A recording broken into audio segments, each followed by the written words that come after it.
श्री संत केशवानंद स्वामी सरस्वती महाराज यांच्या 59व्या पुण्यतिथी निमित्त भव्य दिव्य अखंड हरिनाम सप्ताह मौजे सज्जनपूर कसाबखेडा तालुका रत्नापूर जिल्हा संभाजीनगर। मृदंगाचार्याकडे पाहिलं ना, इतका बिचारा जीव तोडून वाजवतोय।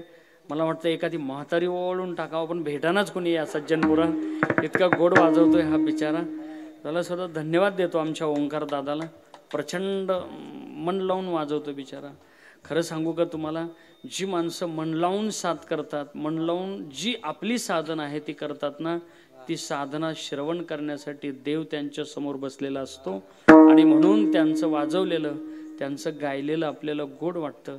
त्यांच्या साथीला त्यांचे गुरुबंधू दोघंही एकाच गुरुजीकडे शिकलेले आहेत, असे महाराष्ट्रातील नामांकित आमचे अंकुश महाराज काळे, त्यांची उपस्थिती आहे। आधी करून आपण सर्वजण उपस्थित आहात। पारायणावाले महाराज आहेत, ज्ञानदा वारकरी शिक्षण संस्थेतील विद्यार्थी आहेत, माझ्या समवेत आलेले योगेश महाराज आहेत। दोन्हीही चोपदार कसे आहेत?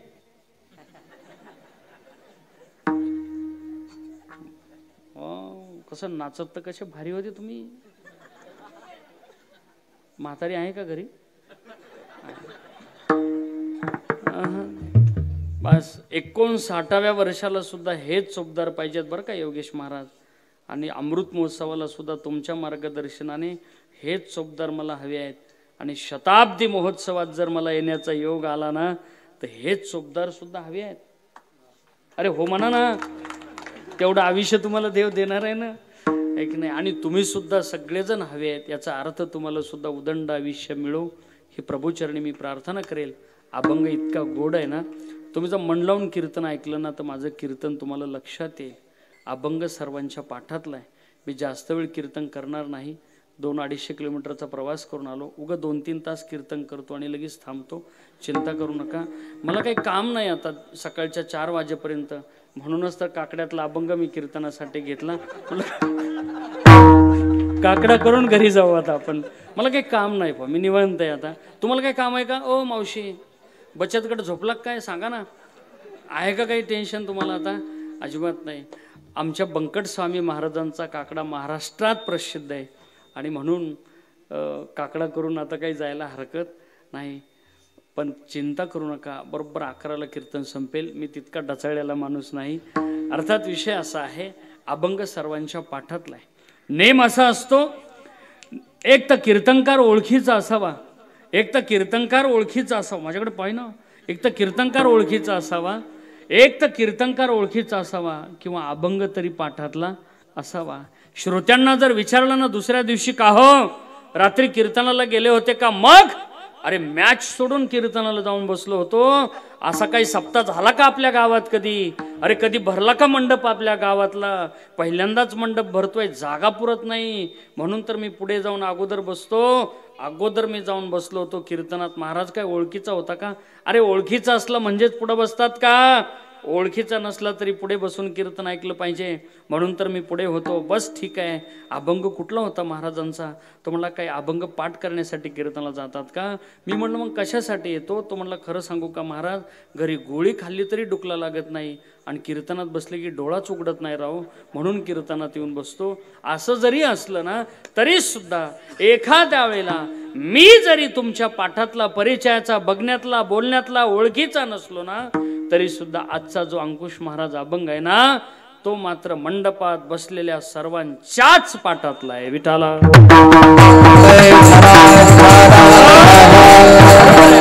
बरोबर ना विनेकरी बुवा, सर्वांच्याच पाठातला आहे ना। होय चोपदार आहे ना पाठातला, हरिपाठात असतो ना हा अभंग। हा तेच म्हणलं, अर्थात सर्वांच्याच पाठातला अभंग आहे।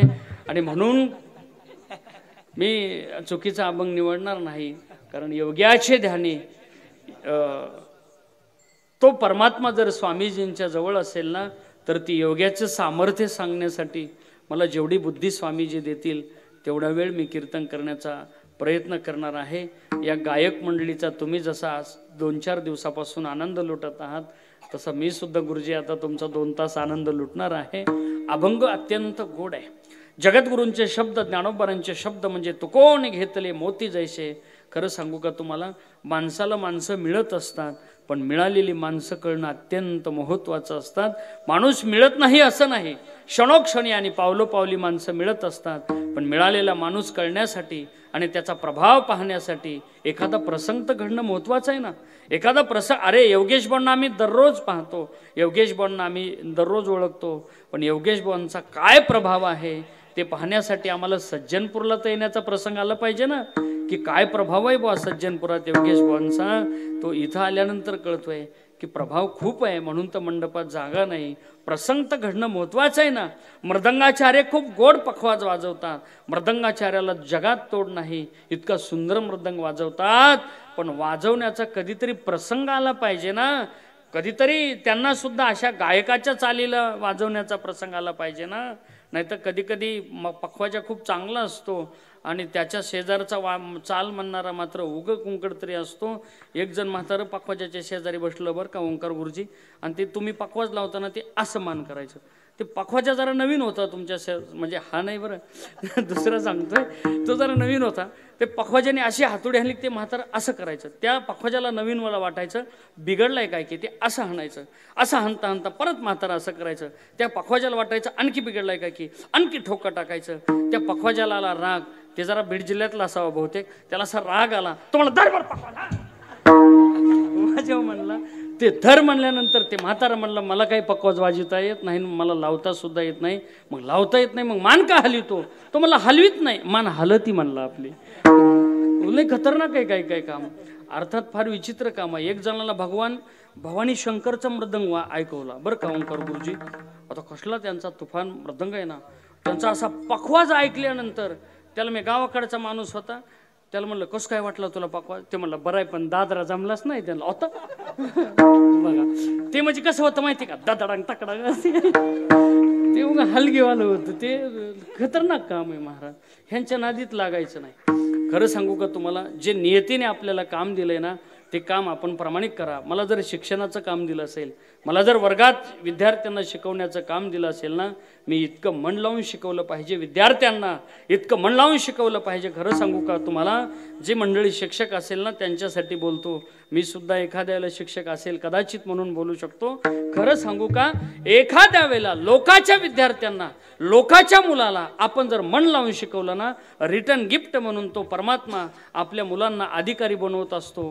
पण तुम्ही जर म्हणाले ना लोकाचे मुलं आहेत असू द्या, माझा पगार घट्ट आहे, मी काय करायचं करेल, असं जर तुम्ही वर्गात करत असाल ना, तुमचे पोरं नक्की डांबरीवरती पडल्याशिवाय राहणार नाहीत. लक्षात असू द्या, स्वामीजींच्या दरबारात बोलतोय. तुम्ही जे काम करत असाल ना ते काम इतकं प्रामाणिक करा. तुम्हाला जर एखाद्या वेळेला मृदंगाची सेवा असेल, तुम्हाला जर गायनाची सेवा असेल ना गुरुजी, इतकं मन लावून गा. लाईट गेली तरी सुद्धा तुम्ही गातच होतात. नक्की तुमचा ज्याला स्वर कळला ना त्याला ईश्वर कळल्याशिवाय राहत नाही. आणि म्हणून सांगतो तुम्हाला, आणखी ऐका, आणखी गोड आहे. तुम्ही एखाद्याला गात असाल ना, इतकं मन लावून भजन करा, इतकं मन लावून भजन करा. ते भजन ऐकण्यासाठी, तो स्वर ऐकण्यासाठी माझा परमात्मा तुमच्या समोर बसल्याशिवाय राहणार नाही. इतकं गोड आपण भजन करा. आणखी सांगू तुम्हाला, माझ्या मावशांनो, तुम्हाला जर शेतीचं काम दिलं असेल, माझ्या दादांनो तुम्हाला जर शेतीतलं काम दिलं असेल ना, इतकी सुंदर शेती करा, इतकी मन लावून शेती करा, इतकी चांगली शेती करा. आपली शेती पाहण्यासाठी तो परमात्मा पंढरपूरची वीट सोडून आपल्या शेतात आल्याशिवाय राहणार नाही.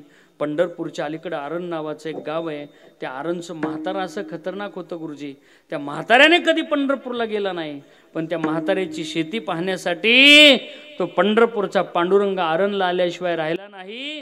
कारण कांदा मुळा भाजीच त्याची, मुळा भाजी, कांदा मुळा भाजी, कांदा मुळा भाजी, कांदा मुळा भाजी.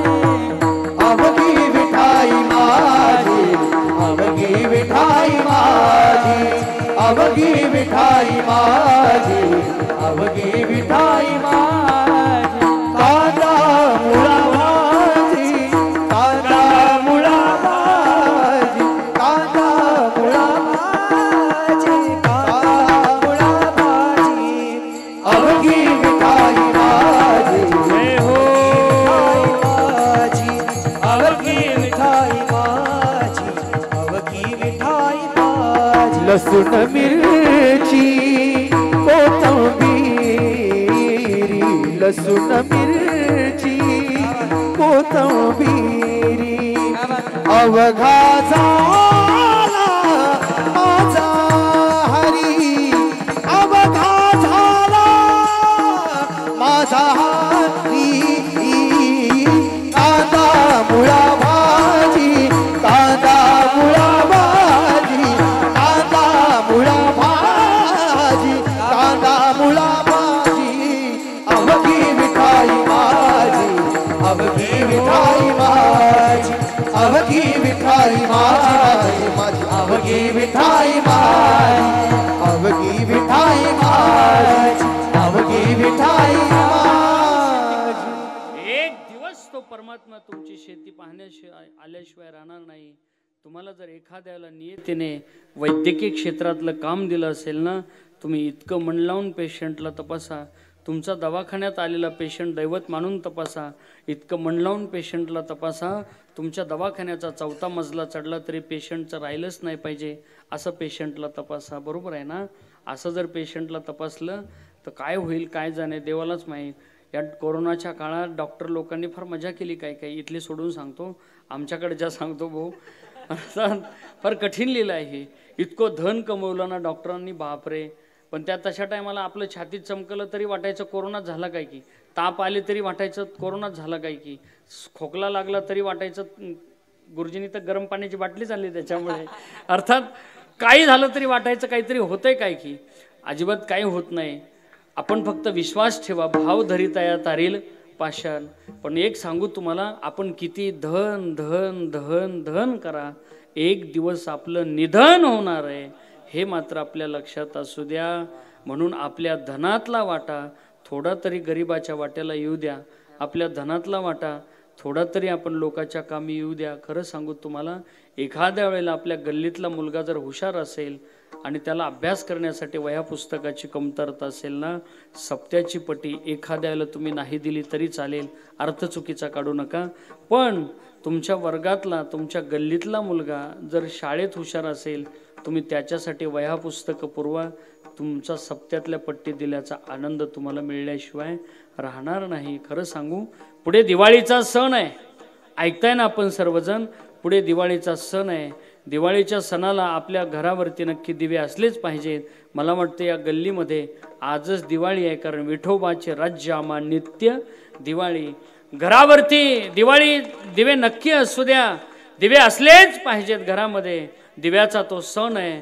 पण तुम्ही ज्या वेळेला त्या दिव्यामध्ये तेल टाकण्यासाठी घरावरती चढाल ना, त्याला घराच्या शेजारी त्या झोपडीतल्या त्या चुलीवरती त्या कढईवरती जर ठेवलेल्या त्या कढईत जर तेल नसेल फोडणीसाठी, आणि तुम्ही जर ते तेल तुमच्या दिव्यात टाकत असाल दिवाळीच्या, तर माझी आजच्या कीर्तनाची विनंती आहे, ते दिव्यात टाकणारं तेल तुम्ही त्या गरिबाच्या कढईत टाका। लाखो दिवे लावल्याचं पुण्य तुमच्या पदरात पडल्याशिवाय राहणार नाही। पण त्यासाठी आपल्याला सहकार्याची भावना करावी लागेल। तुम्ही 1 पैसा दोगे ओ 10 लाख देगा। तुम्ही या सप्ताहासाठी 1000 रुपये द्या, देव तुम्हाला 10,000 दिल्याशिवाय राहणार नाही। तुम्ही या केशवानंद सरस्वती स्वामीच्या कार्यामध्ये एखादं पंगत देऊन टाका, तुम्हाला देव जन्मभराचा अन्नदान दिल्याशिवाय राहणार नाही। तुम्ही या सप्ताहामध्ये चटई टाकण्याचं काम करा, देव तुमची व्यवस्था लावल्याशिवाय राहणार नाही। एखादा म्हणेल मी काहीच करणार नाही, माझं काय होईल सांग बरं तू, काही होणार नाही तुझं, तू सप्त्यात नाही पट्टी दिली की दवाखान्यात दिल्याशिवाय राहणार नाहीस, बाकी काय होणार आहे? ते देवाचं सिस्टीम असतं। महाराज काय करील देव काय कळत नाही। आता हे मोदी साहेब तर काय करतील काही कळत नाही बुवा। मोदी साहेबांनी अलीकडे एक नवीन स्कीम आणली, आणि ती स्कीम आहे ना योगेश महाराज, ती फक्त महिलांसाठी आहे। त्याच्यासाठी आधार कार्ड लागतं, आहे का तुमच्याकडे? बघा ना कशा ध्यान देऊन ऐकायला लागल्या। अर्थात ती नवीन स्कीम आहे, आणि त्या स्कीममध्ये फक्त आधार कार्ड पाहिजे। पण त्याच्यातही आणखी मोदी साहेबांनी एक कॅटेगरी ठरवली, ती फक्त आणि फक्त ती स्कीम सुनांना लागू आहे। कोण कोण आहेत सुना? इथं हात वर करा, खूप जणी आहेत, त्या सुनांना लागू आहे। आणि त्यातही पुन्हा आणखी एक त्यांनी 8 ठेवली मोदी साहेबांनी, जी सून बरं का, ते म्हणजे आधार कार्ड लिंक केलंय त्यांनी, जी सून आपल्या सासूला त्रास देते तिला तो लाभ होणार आहे का? कुणी इथं सांगा, हात वर करा, हात वर करा। जी सून आपल्या सासूला त्रास देईल ना, मोदी साहेबांनी काय केलं, त्यांनी त्या सुनाचं आधार कार्ड घेतलं आणि तिच्या माहेरात तिच्या भावजाईशी लिंक करून टाकलं. ही अंडरग्राऊंड सिस्टीम आहे, ही दिसत नाही. आणि मग त्या सुनाने इकडं सासूला त्रास दिला की माहेरात तिकडं हिची आई तिच्या भावजाईने उचलूनच आपटिली. तुम्हाला जर माझं खोटं वाटलं तर उद्या करून बघा. तुम्ही फक्त सासूला चापट मारून बघा. तुमच्या आईचा जर नाही पाय काढला तर आपलं कीर्तन कॅन्सल करून टाका. हो, ही खतरनाक लीला आहे, ही अंडरग्राऊंड सिस्टीम आहे. म्हणजे ह्यांना असं वाटतंय आपल्या आईला अजिबात त्रास झाला नाही पाहिजे, आपल्या आईला आपल्या भाऊजाईने किंचितही त्रास दिला नाही पाहिजे, आपल्या आईला आपल्या भाऊजाईने गावरान गाईच्या तुपातला शिरा चारला पाहिजे, आपल्या आईला बदामचा शिरा खाऊ घातला पाहिजे. नवऱ्याची आई मिली तरी चालेल, तुझीच फक्त चांगली पाहिजे का? असं असतंय का कुठं? आपल्या आईला गाडी जर तिकडं माहेरी चालली तर डझनभर काहीतरी पिशवी भरून खायला घेते. इकडं नवऱ्याच्या आईकडे जर गाडी चालली तर म्हणते बासकी 100 जास्त झाले की. तुझ्या आईकडे जाताना वरी 1 शून्य लावला होता ना, आम्ही काही म्हणलं का त्यावेळेला? असं काय करत जाऊ नका. काही पण होऊ शकते बुवा. तुम्ही जे काम कराल ना ते फक्त मन लावून करा. देव तुमची मदत केल्याशिवाय राहणार नाही. माणूस मिळाला ना, तो मिळालेला माणूस कळणं अत्यंत महत्त्वाचं आहे. खरं म्हणजे या गावाला योगेश महाराजांसारखा एक चांगला माणूस आणि चांगला कार्यकर्ता मिळाला म्हणून हा उत्सव एवढ्या आनंदाने संपन्न होतोय.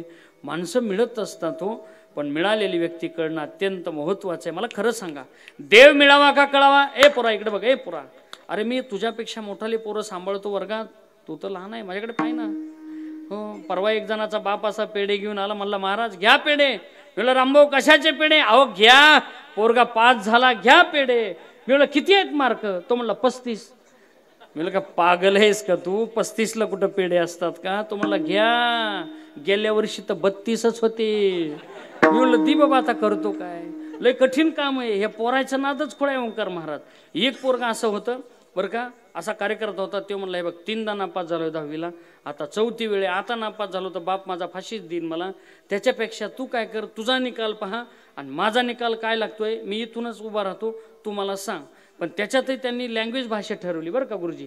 तो म्हणला माझा जर एक विषय गेला तू म्हणायचं श्रीराम बरं का, 2 विषय गेले तर तू म्हणायचं जय श्रीराम, 3 विषय गेले तर तू म्हणायचं प्रभू रामचंद्र भगवान की जय. ठरलं त्यांचं. तो गेला, निकाल पाहिला.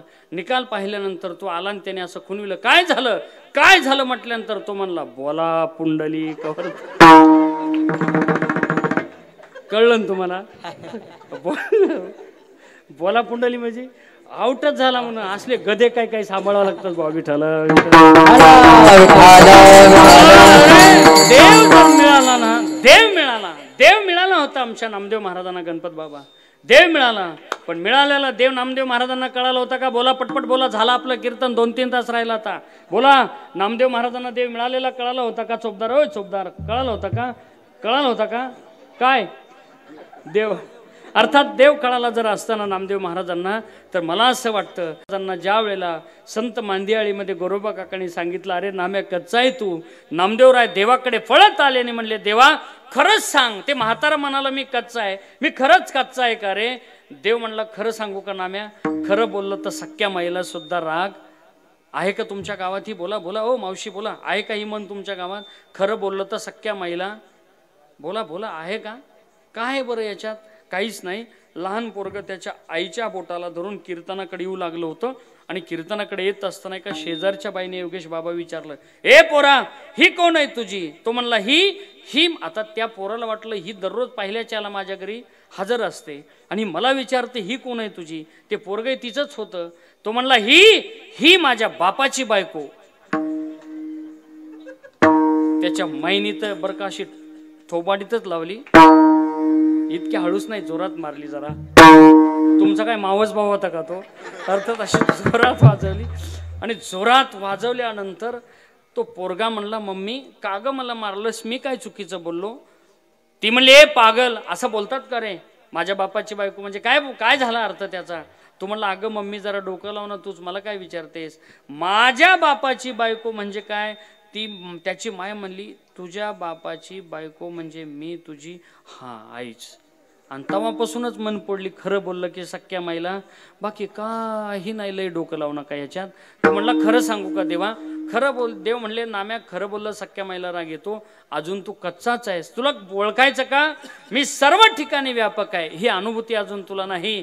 जा पद्मतळ्यावरती, मी येऊन थांबतो तिथं तुला भेटायला. नामदेव महाराज जात आहेत आणि गेल्यानंतर नामदेव महाराज माझा देव येणार आहे, माझा देव येणार आहे नामचिंतन करत बसलेत.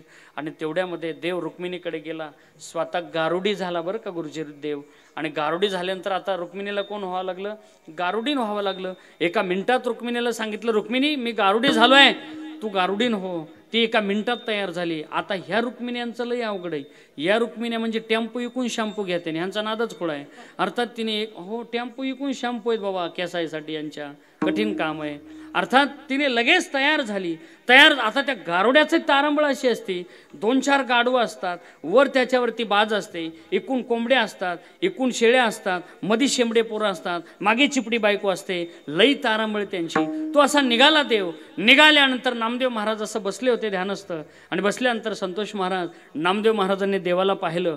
पाहिल्यानंतर देव म्हणला नामदेव महाराज म्हणतात, बाप रे माझा देव यायच्या टायमाला हे कोण बरं गारुडी आला असेल. देव म्हणला, नाम्या 10 मार्क तर तुझे कटले, मीच आहे ना देव, मलाच म्हणतो हा कोण गारुडी आहे. तेवढ्यामध्ये नामदेव महाराज म्हणतात, हा गारुडी इथं न बसता गेला निघून तर बरं होईल. देव म्हणले, तुझी इच्छा आहे का मी इथं थांबावा, मग तर तुझ्याच जवळ बारदाना थांबितो. लगेच त्या गारुड्याने नामदेव महाराजांच्या जवळ बारदाना थांबिला. थांबिल्यानंतर नामदेव महाराज म्हणतात, बुवा 10:15 वाजले, आता ह्या बाबाने जर इथं स्वयंपाकाचा गाणं घातला तर कठीणच आहे. देव म्हणला, तुझी इच्छा आहे का मी इथं जीवन जावं, मग तर तुझ्याच घरी जेवायला. मग तर लगेच म्हणले, ओ हंडीबाग जल्दी खाना पकाव, बहुत भूक लगी आहे, फार लवकर जेवायचं आहे. म्हणले, काय सुंदर स्वयंपाक होता, आपण आता जेवलो तिथं, मस्त स्वयंपाक होता. असं वाटायचं आणखी गरम चपाती ओढावी, मटकीची भाजी अजून एक प्लेटभर खावी, तिकडं खावी असं वाटत होतं, इकडं 9 वाजत होते. तुम्ही असा अर्थ चुकीचा काढू नका. कीर्तन झाले आणखी जेवतंय काय की, हे इतकं हलकट नाही, चिंता करू नका. पण काय त्या मावशीच्या हाताला चव होती, देव जाणे. बापरे, या बायांच्या हाताला देव बी योगेश महाराज एवढी चव देतो ना. या बायांनी असे पाण्याला जरी फोडणी मारली ना तरी सुद्धा 1 नंबर आमटी करते ना ह्या. पण काय काय बायांचा हात म्हणजे बाप रे, डबेच्या डबे मशाला चव नाही कशाला, उग फार कठीण काम असतं. जाऊ द्या मरू द्या तिकडं. असे सुंदर महाराज लगेच त्या ठिकाणी, ओ हंडीबाग जल्दी खाना पकाव म्हटल्यानंतर 3 दगड मांडले, वर एवढूसाच हंडा मारला ओंकार गुरुजी. मांडल्यानंतर विचारलो, याच्यात काय टाकू. अरे म्हणले, काय टाकू, काय विचारतोस, टाक ना 2-4 कोंबड्या. नामदेवरायांनी तर डोळेच झाकले. बाप रे, आता काही खरंच नाही भाऊ. म्हणले, माझा देव यायचा, यांच्या कोंबड्या बघून देव पळून जायचा. देव मनातल्या मनात हसायचा, कारण अंतरीची घेतो गोडी पाहे जोडी भावाची. विचारलो हंडीबाग, अरे हंडी भरी क्या. बोले नहीं भरी. नहीं भरी, उठाओ 2-4 गदे, काटकर डाल दो अंदर. अजून सप्त्याची पट्टी सुद्धा दिली नाही, टाक कापून त्याच्यात. इथले सोडून बरं, मी तिकडचं सांगतोय. टाक म्हणले कापून. टाक म्हणल्यानंतर विचारलो, हंडीबाग हंडी भरी क्या. बोले नाही भरी. नामदेवराय डोळे झाकून झाकून असं विचार करायचे बरं का दिवटे गुरुजी, की हंडा तर एवढूसाच आहे, हे भरत का बरं नसल. बरं कळायला पाहिजे ना, एवढूसाच हंडा आहे आणि ज्या अर्थी भरत नाही त्या अर्थी देवाशिवाय ही दुसरी कोणाची लीला नाही. कळायला पाहिजे ना. पण खरं सांगू का तुम्हाला, माणूस का गर्वात आला, माणूस का अभिमानात आला, माणूस का अहंकारात आला. असा अहंकारी माणूस, असा गर्विष्ठ माणूस, असा अभिमानी माणूस स्वतःही आनंद घेत नाही आणि दुसऱ्याला सुद्धा आनंद घेऊ देत नाही. इतकं सगळं हे सुंदर वातावरण पाहिलं एका माझ्या आजीने, आणि ती या वारकऱ्यांकडे आली. म्हणले, ओ वारकरी बुवा, किती सुंदर गाता हो तुम्ही. असं वाटतं, ए जानी ए हात तुझा, ते नाही का तो पिक्चर, ओ जानी ये हात मुझे दे दे, असं ती म्हणे. ओ ठाकूर, नाही ते तुमच्या पाठ आहे म्हणूनच मी म्हणलो नाही तसं. अर्थात तुम्ही म्हणताना हे लय पिक्चर बघून आलंय काय की. आणि ते हात द्या, काय सुंदर वाजवतो रे तू बाळा, काय सुंदर गाताय तुम्ही. हो आजी, देवाची लीला आहे. हे काय कुणालाही उगत नसतं. कलाकार तयार होणं, असा आवाज सुंदर निघणं, असं सुंदर वाजवून म्हणजे काय बाजरीचं पीक आहे का, फेकलं की बस की वापलं, असं नसतंय ते. त्याच्यासाठी आईवडिलाची पुण्याई लागते, आपल्या गुरुजींचा आशीर्वाद लागतो, कुळाची पुण्याई लागते, मग या सगळ्या गोष्टी घडत असतात. वा किती सुंदर आहे रे तुमच्या आईवडिलाचं पुण्य. बस माझी इच्छा आहे रे वारकऱ्यांनो, माझ्या घरी तुम्ही सकाळी नाश्त्याला येताल का. अगं आजी, कोण नाही म्हणेल नाश्त्याला, येतो आम्ही तुझ्या घरी, असं वारकरी म्हणाले. आणि वारकरी म्हटल्यानंतर आमच्या चोपदाराने सांगितलं, ओ आजी वेळ कमी आहे आम्हाला, फक्त वरण भात करा. हो काही हरकत नाही, भात करते. कोणता भात घ्यायचा. होय चोपदार, कोणते तांदूळ घ्यायचे. अंगणवाडी. बस काय चॉईस आहे तुमची, वा रे वा.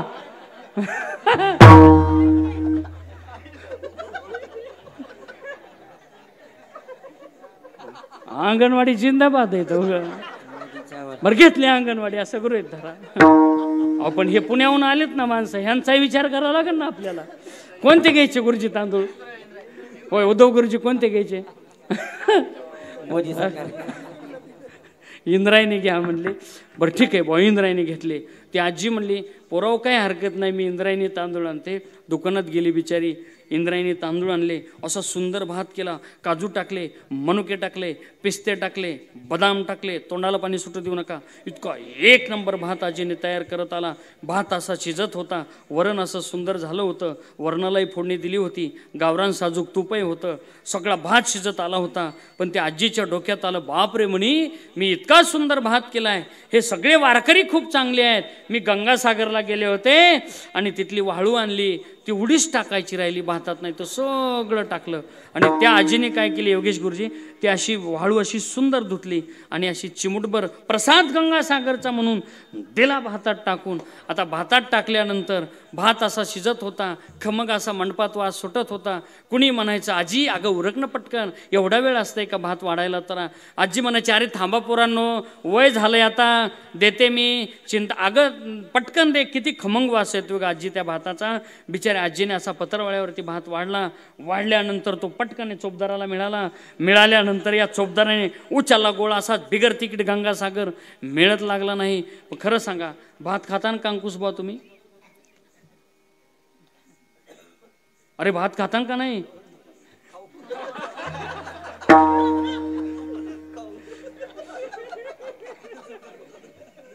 किशोर दादा, अंकुश महाराज भात खाऊ म्हणतायत.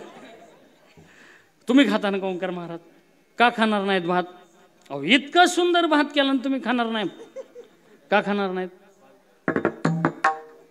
भात चांगला होता का बिघडलेला होता? बोला बोला बोला पोराव बोला. भात चांगला होता का नाही? का नाही भात चांगला? बोला बोला जोरात बोला. का नाही भात काय होती बोला? असं वाळू होती. चप्पल काढून बस म्हणजे आणखी लक्षात येईल कीर्तन. अर्थात विषय असा आहे, भात चांगलाच होता हो, भात बिघडलेला नव्हता. भात गुरुजी खूप चांगला होता. मला खरं सांगा, भात चांगलाच होता पण भात बिघडला कशामुळे? वाळूच्या कणामुळे. तसं माणसं चांगलीच असतात. माणसं, प्रत्येक माणूस चांगला असतो. तो बिघडतो ना, तो फक्त अभिमानाने बिघडत असतो. विठाला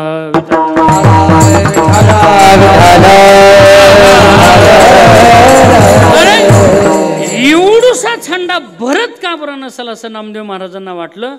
परत देवाने विचारलं, हंडी बाग, अरे हंडी भरी क्या? बोले नाही भरी. म्हणजे अरे टाक ना त्याच्यात. शेळ्या आणखी कापून. आता शेळ्याही संपल्या, गाढवही संपले, कोंबड्याही संपल्या. नामदेव महाराजाला वाटलं आता आपलाच नंबर आहे काय की बुवा. म्हणला काही निगेटिव्ह चिंतन करण्याची गरज आहे का? काही काही माणसाला एवढे निगेटिव्ह विचार करायची सवय. एखाद्या म्हाताऱ्या माणसाला म्हणलं ना आपण, ओ आजोबा कसं काय, बरं चाललंय का? त्या म्हाताऱ्याने म्हणावं ना, बस माझी सून चांगली आहे. नसली सून चांगली तरी म्हणायचं माझी सून लई चांगली, तूप लावून चपाती देती. मधी सून शिव्या देत असती, तुला कधी तूप लावते का म्हातारे? तरी म्हणायचं तूप लावून देती, लई चांगली, अशी सून अख्ख्या गावाला मिळाली नाही. असा मधून पुन्हा एक छटका राहण्याचा. आणि मग म्हणायचं लई चांगली. ती म्हणत असती अगं थांब देते तूप लावून चपाती, चिंता करू नको. पण म्हातारी माणसं कधीच चांगलं बोलत नाहीत. ते म्हणतो आता कशाचं बरं आहे बाबा, मरायची वाट बघायची. मरायची वाट कशाला बघतो? घाल ना बोर्डात हात, लगेच मरते मर काटकेने काम. त्याला काही वाट बघायची गरज आहे? निगेटिव्ह विचार करत जाऊ नका. काही काही माणसं पुण्याला जर निघाले नाही इथून, एसटीत बसायच्या अगोदरच म्हणते जागा मिळेल का नाही काय की बा. ते हिथून तिथून उभा राहून पुण्यापर्यंत जाते. काय काय म्हणते जागा मिळू नाही तर नाही मिळू. कुणाकडे बघून बळच हसायचं. ज्याला मोकळे मनाने हसता येतं त्याला चार माणसात बसता येतं आणि गर्दीत हळूच घुसता येतं. बस म्हणले, त्याचं काय म्हणले आपण, बस म्हणले थोडंसं बसूया आपण घर. आणि काय काय पोरं असे असतात परीक्षेला जायच्या अगोदरच म्हणतात नाही शिकलेलं आलं तर. पेपर हातात पडला की पहिलाच प्रश्न असतो, हे ज्या तासाला नसतो तो म्हणला तरी मी म्हणलोच होतो, जे शिकवलं नाही तेच येईल, आणि तेच आलं. निगेटिव्ह घरी विचार करून तो गेला ना. काही काही पोरं म्हणते तार काही बी येऊ दे, 100 पैकी 100च आउट ऑफ मार्क मी सोडल्याशिवाय राहणार नाही. ते पोरग फर्स्ट क्लास पास होतं. नामदेव महाराजांना काही गरज होती का आपलाच आहे का बुवा आता नंबर म्हणायची. देवाला हसू आलं मनात गणपत बाबा. देव म्हणाला ओ हंडी बाग, अरे हंडी भरी क्या? बोले नहीं भरी. नहीं भरी उठाव तपस्वी काट कर डाल दो अंदर म्हटल्यानंतर नामदेव महाराजजी पळाले. आमचे दिगंबर बाबा म्हणायचे नामदेवराय पळाले पण कसे पळाले? चिंग चिंग चिंगाट पळाला नाम्या. आणि पळाल्यानंतर तोपर्यंत तर बरं का देवटे गुरुजी, देव असा पंढरीचा देव विठेवरती जाऊन उभा राहिला. आणि नामदेव महाराज जाण्याच्या अगोदर देव उभा राहिला. कानडा राजा पंढरीचा, कानडा राजा पंढरीचा, कानडा राजा पंढरीचा, कानडा राजा पंढरीचा, कानडा राजा पंढरीचा, कानडा राजा पंढरीचा. वेदा नाही बोला बोला बोला. करा, वेदा नाही करा, अंत पार याचा कानडा राजा पंढरीचा, कानडा राजा पंढरीचा, कानडा राजा पंढरीचा, कानडा राजा पंढरीचा, कानडा राजा पंढरीचा, कानडा राजा पंढरीचा, राजा देव असा उभा राहिला. उभा राहिल्यानंतर नामदेवराय पळतच आले. आणि पळत आलेल्या नामदेवरायने देवाला मिठी मारली. देवा वाचलो तुझी कृपा होती म्हणून, नाही तर ते गारुडी मला कापूनच टाकीत होतं त्या पातेल्यामध्ये. देव हसला आणि म्हणला नाम्या कसा कापीन? मीच होतो तो. तू होता देवा. अरे मी काही होऊ शकतो, करशी तरी नो हे काही. राईचा डोंगर पर्वत राई, आपुल्या करुणेची साई, करीव आई मजवरी. देव मिळाला होता नामदेव महाराजांना, पण औंड्या नागनाथला गेल्यानंतरच कळाला. मग नामा म्हणे केशर पायी, ओळखी झाली सर्वाठाई. देव मिळत नसतो असं नाही, मिळालेला देव कळणं अत्यंत महत्त्वाचं आहे. माणसाच्या जीवनात योग येत असतो, पण आलेला योग त्याचा क्षेम होणं अत्यंत महत्त्वाचं आहे. माणसाला ज्ञान मिळत असतं, पण मिळालेलं ज्ञान कळणं अत्यंत महत्त्वाचं आहे. तुम्हा मला ज्ञान मिळेल आणि ते कळेल याच्यात काय नवलं आहे. एकदा पार्वती माता म्हणाली ओ स्वामी, तुम्ही जे ज्ञान ज्ञान म्हणताना ते तुमचं ब्रह्मज्ञान, ते ज्ञान मला सांगा. पार्वती अगं हे ऐकायचं तुझं नको, कशाला उगाच. नाही नाही मला ऐकायचं आहे. आता बायकोचा आग्रह आहे म्हणून भगवान शिवजीने ते ज्ञान सांगायला सुरुवात केलं. आदिनाथ उमा बीज प्रगटले. लगेच आदिनाथाने म्हणजे भगवान शिवजीने शिवजीने ते ज्ञान स्वतःचं पार्वती मातेला द्यायला तयार झाले. पण पार्वती माता ज्ञान ऐकत असताना हळूहळू झोपी जाऊ लागली. कारण कीर्तनी बैसता निद्रेना गविले, मन माझे गुंतले विषय सुका, सांगा पंढरी राया काय करू याशी. माणसं इतर उगाचीच सांगे लोकाची या गोष्टी, पण नाम जग जेठी नये वाचे. इकडच्या तिकडच्या उकाळ्या पाकाळ्या काढल्याना माणसाला कधी पहाटचे 4 वाजतात कळत नाही, पण कीर्तनातले 2 तास सुद्धा जड गेल्याशिवाय राहत नाहीत. लोकाचं उकाळ्या पाकाळ्या काढा किती चालेल, पण कीर्तन म्हणलं ना थोडंही 11च्या पुढे गेले लोक म्हणतात जरा लांबलं का आजचं कीर्तन, असं सहज विषय होत असतो. अर्थात फार कठीण काम आहे. पार्वती मातेला झोप आली आणि झोप आल्यानंतर खरं म्हणजे मला झोपणारे माणसं खूप आवडतात, कारण आळंदीत मला भूक खूप लागायची आणि झोपही खूप यायची. 2 गोष्टी व्हायच्या. तुमचं कसं होत होतं मला माहीत नाही, पण त्यावेळेला खायला कमी असायचं तर भूकलाही लागायची. आता भरपूर आहे खायला, असं वाटतं बास एवढंच द्यावं. डॉक्टर म्हणलाय 15 किलो जास्त आहे, तुम्ही कमीच द्या. कठीण लीला आहे सगळी. अर्थात कसं आहे बघा, देव त्याही वेळेला आपल्याला तेल मिळत नव्हतं म्हणून खाता येत नव्हतं. आता मिळतंय पण तेल खाऊ देत नाही देव. देव असा बॅलन्स ठेवत असतो. हे तो सत्ताधीश आहे, तो काही करू शकतो. त्याचे राज्य आहे, तो काही करू शकतो बुवा. तो काही करू शकतो. तो अगोदर दारूचे दुकान उघडू शकतो, मंदिर आणि कीर्तन नंतर उघडू शकतो. सत्ता त्याची आहे, तो काही करू शकतो ना. देव आहे बुवा, तो काही करेल, त्याचं आहे ना ते सगळं. अर्थात कोरोना इतका सज्जन गडी आहे, तो दारूला भेट होता पण कीर्तनात घुसत होता, म्हणून सरकारने अगोदर दारू उघडली नंतर कीर्तन सुरू केले. कठीण काम आहे हे सगळं. मला आणखी पुढे न्यायचं आहे तुम्हाला.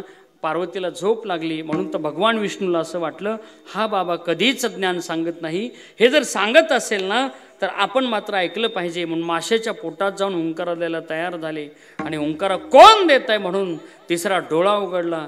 तिसऱ्या डोळ्याला दिसलाय विष्णू. दिसल्यानंतर त्रिशूळ असा सोडून दिला. माशाचं पोट फाडून पुढं त्रिशूळ निघून गेला. तिथं मच्छिंद्रनाथाचा जन्म झाला. म्हणून मच्छिंद्रानी बोध गोरक्षाशी केला. आता तर भगवान मच्छिंद्रनाथ म्हणजे भगवान विष्णू आहेत. बास माझं ज्ञान मला परत द्या. म्हणून मच्छिंद्रानी बोध गोरक्षाशी केला. गोरक्षनाथ म्हणजे भगवान ते शिवजी आहेत. ते परत शिवजीकडे ज्ञान आलं. शिवजीला वाटलं माणूस इमानदार आहे, या माणसाला ज्ञान दिलं पाहिजे. खरंच काही काही माणसं फार इमानदार असतात. आता आमचे योगेश महाराज खरं म्हणजे हा एवढा, मी इथं चांबारवाडी म्हणून कुठंतरी गाव आहे आणखी, योगेश महाराजांचा सप्ताह झालाय आणि तो महाराष्ट्रात गाजला नाही असं कधी होत नाही. आता मी इथपर्यंत येऊस तर, या सज्जनपूरला येऊस तर मला इतक्या जणांचे फोन आले, महाराज निवेदनला नंबर 1 दिसतंय बुवा, कारण योगेश बॉननी केलंय असं. तुमचा सप्ताह महाराष्ट्रभर गाजला या सज्जनपूरचा. योगेश बॉनचं निवेदन महाराष्ट्रभर गाजवतं. अर्थात यूट्यूबच्या माध्यमातून आणखी हा अजरामर सप्ताह झाला तुमचा. यूट्यूबवाल्याला नाही द्यावेत तेवढे धन्यवाद थोडे आहेत. पण खरं सांगू, हा माणूस आहे ना, हा निष्काम प्रेम करतोय. फक्त देवाची भक्ती करायची आहे ना, मग कीर्तनच करून भक्ती थोडीच होती आहे, गायनच करून भक्ती थोडीच होती आहे. या गायन वादन करणाऱ्याला आपण व्यासपीठ तयार करून देऊ, त्याच्यातून आपण आनंदाची भक्ती तयार करू. असं का निष्काम भक्ती करणारा हा एक साधू आहे. आणि म्हणून या व्यक्तीच्याद्वारे मला इथे येण्याचा हा योग आहे. खरं सांगू, काही काही माणसं अत्यंत निष्प्र आणि निष्काम जीवन जगत असतात. ते साधू असतात, साधू असतात. म्हणजे गाडगे बाबांकडे काहीच नव्हतं असं नाही, बंकट स्वामी महाराजांकडे काहीच नव्हतं असं नाही, आमच्या भगवान बाबांकडे काहीच नव्हतं असं नाही. भगवान बाबांकडे पैशाची रीग लागायची तरीसुद्धा निष्काम सेवा. अर्थात साधूचं जीवन हे निष्काम असतं. फक्त आपल्या परिसरातले कार्यक्रम हे चांगले झाले पाहिजेत, आपल्या परिसरातले उत्सव जोरदार झाले पाहिजेत, परिसरातल्या लोकांनी आपल्या कार्यक्रमाचं नाव काढलं पाहिजे, हा हेतू आमच्या योगेश महाराजांचा असतो. आणि म्हणून त्या सगळ्या नियोजनाला आपल्या सगळ्यांचं पाठबळ आहे. ही मोठी आनंदाची गोष्ट आहे. निष्काम सेवा करा, देव तुम्हाला भरभरून दिल्याशिवाय राहणार नाही. त्याला जर ठरवलं ना, तो एका मिनिटात सुद्धा काल आलेल्या मंत्र्याला मंत्री करू शकतो. ही त्याची लीला आहे. वाटत तरी होतं का आम्हाला बीडवाल्यांना? आमच्या बीडवाल्यांना वाटत तरी होतं का तुम्ही मंत्री होताल म्हणून? झाले की नाही बा तुम्ही मंत्री विठाला? अर्थात काही करू शकतो तो, फक्त आपण निष्काम चाला, आपण मन लावून आपलं काम करायला लागा. देव तुम्हाला एक दिवस सगळं दिल्याशिवाय राहणार नाही. विश्वास त्याच्यावरती ठेवा. मी आणखी तुम्हाला पुढे घेऊन जाईल. मच्छिंद्रनाथाने अर्थात गोरक्षनाथाला तो उपदेश केला, पण गोरक्ष ओळला गहिणी प्रती. आता गहिनीनाथ म्हणजे ते भगवान विष्णू आहेत. त्यांना वाटलं माणूस चांगला आहे, आता आणखी परत ज्ञान देऊ म्हणून गहिनी प्रसादे. ते निवृत्तीनाथ महाराज म्हणजे सदाशिवाचा अवतार, स्वामी निवृत्ती दातार. आता परत निवृत्तीनाथांना असं वाटलं माणूस इमानदार आहे, आता हे ज्ञान आणखी त्यांना देऊन टाकू, विष्णूलाच देऊन टाकू. मागितलं की आपलं आपल्याला परत देत आहे. म्हणून गहिनी प्रसादे निवृत्ती दातार ज्ञान देवासा चोजविले. पण आता माऊलींनी सांगितलं नाही नाही, आता खूप झालं म्हणले, या कानातून त्या कानात खूप झालं, पण आता मात्र मी हे प्रगट असलेलं ज्ञान हे उघड करणार. योगी प्रगट गुह्य बोले विश्व ब्रह्माची खेले, प्रगट गुह्य बोले प्रगट गुह्य बोले विश्व ब्रह्माची खेले, प्रगट गुह्य बोले प्रगट गुह्य विश्व ब्रह्माची खेले, प्रगट गुह्य बोले प्रगट गुह्य बोले विश्व ब्रह्माची खेले, प्रगट गुह्य बोले. ईश्वरे चरणी मस्तक ठेविले, हरि आरती ज्ञान राजा साधू संत मनोवेदना माझा, आरती ज्ञान राजा, आरती ज्ञान राजा.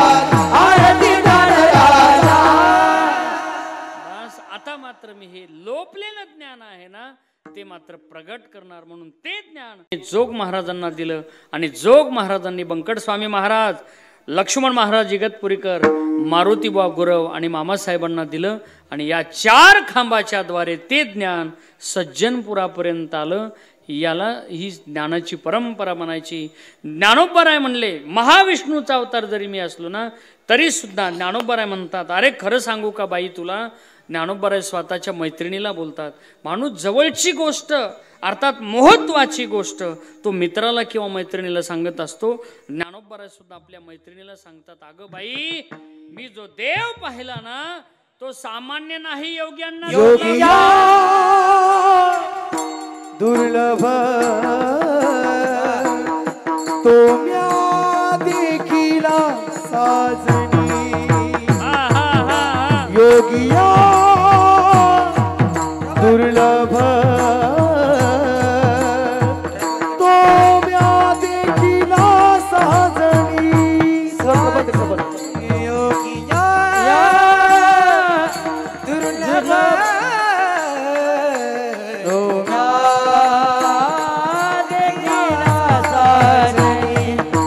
योगिया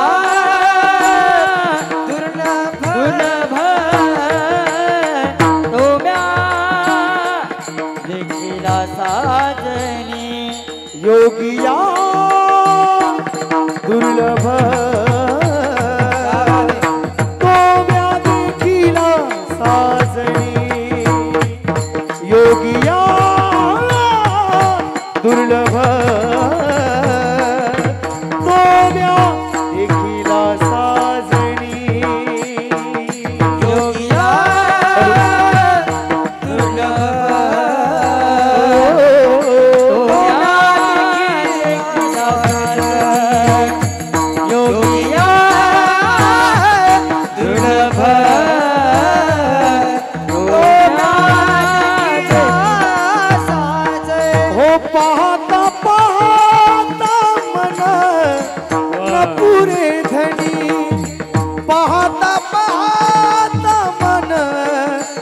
पुरे धनी देखिला देखिला माय देवाचा देव देखिला देखिला माय देवाचा देव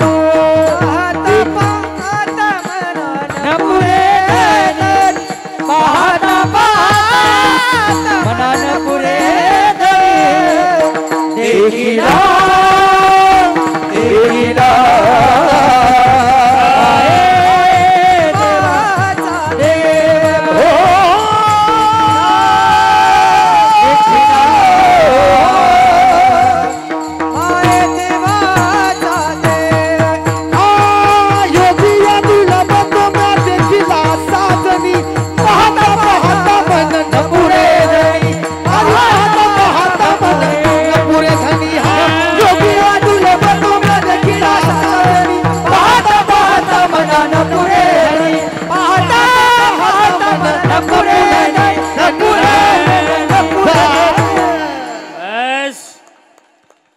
कमी बॉल मध्ये जास्ती रन काढू आपण आज. योगिया दुर्लभ तोम्या देखिला साजनी पाहता पाहता मना. काय सांगू बाई, मी जो देव पाहिला ना तो देव इतका सुंदर होता. पाहता पाहता मना न पुरे धनी. कारण यदादित्यगतं तेजो जगद्भासयते खिलम यश्चंद्रमस्य तत्तेजो विद्धी मामकम तत्तेजहा मामकम विद्धी. अर्थात तुझे निदळी कोटी चंद्रप्रकाश. कारण परमात्मा इतकं सुंदर आहे. महाराज किती गोड बोलतात. राजस सुकुमार मदनाचा पुतळा राज परमात्मा इतका सुंदर आहे. मदनाचा राजस सुकुमार मदनाचा पुतळा राजस सुकुमार मदनाचा पुतळा रवी शशिकला लोपलिया रवी शशिकला लोपलिया कस्तुरी मळवट चंदना कस्तुरी मळवट चंदना रवी शशिकला लोपलिया रवी शशिकला लोपलिया कस्तुरी मळवट हरी कस्तुरी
पाठीभर मुरमुरे खाण्यापेक्षा छटाकभर बदाम पाहिजे असं पांडुरंग कांती.